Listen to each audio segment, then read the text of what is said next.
መጽሐፈ ሲራክ ምዕራፍ 19 ሰካራም ሠራተኛ አይበለጥግም፣ ጥቂቱን የሚያቃልል ብዙን ያጠፋል።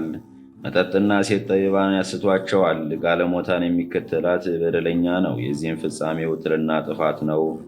ደፋር ሰውነት ከመከራ አትጠበቅም፣ ፈጥኖ የሚያምን ልቦናው ቀሊል ነው። ኃጢአትን የሚሠራም ራሱን ይበድላል። ልቦናውን ደስ የሚያሰኝ ሰው ይደንቃል፣ ብዙ መናገርንም የሚጠላ ኃጢአቱን ያሳንሳል። የሰማኸውን ቃል አታውጣ አትድገመውም፣ ለዘላለሙም የባሰ አያገኝህም።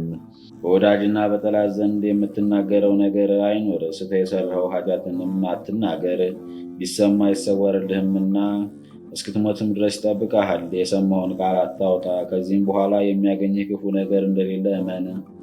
አላዋቂ ሰው የሰማውን ነገር እስከሚያወጣ ድረስ ይበዘበዛል። ልጅ የምትወልድ ሴትም በምጥ እንደምትጨነቅ ይጨነቃል። የተወጋ ሰውም ጦሩን ከለው ይነቅል ዘንድ እንደሚቸኩል አላዋቂ ሰው የሰማውን ቃል ያወጣ ዘንድ ይቸኩላል። ወዳጅህን ያላደረገ እንደሆነ ወይም አድርጎ እንደሆነ እንዳይደግም ገስጸው። ወዳጅህን ያልተናገረ እንደሆነ ወይም ተናግሮ እንደሆነ እንዳይደግም ገስጸው።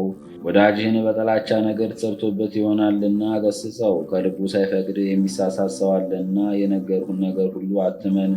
በአንደበቱ የማይሳሳት ማን ነው? ቁጣ ሳይበዛ ወዳጅህን ገስጸው። ስለ እግዚአብሔር ሕግም ቁጣን አሳልፋት። ጥበብ ሁላ እግዚአብሔርን መፍራት ናትና፣ ጥበብም ሁላ ሕጉን ታስጠብቃለችና። እውነተኛና ሐሰተኛ ጥበብ ክፉን የሚያስተምር ጥበብ የለም። ለኃጥአንም ምክር ጥበብ የላትም። ከሁሉ የምትረክስ ክፋት አለች፣ አእምሮ የጎደለው አላዋቂም አለ።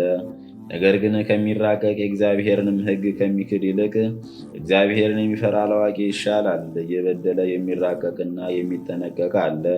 ለባልንጀራው የሚያደላ ለወዳጁም ፍርድን የሚያቀና መስሎ ፍርድን የሚለውጥ ሰው አለ። እያመሰገነ ለክፉ ነገር የሚያደላ ሰው አለ። ልቦናው ግን ሽንገላን ተሞልቷል። በልቦናው ሌላ ነገር እያለ ፊት አይቶ የሚያዳላ አለ። ባላሰብኸውም ነገር ይመጣብሃል።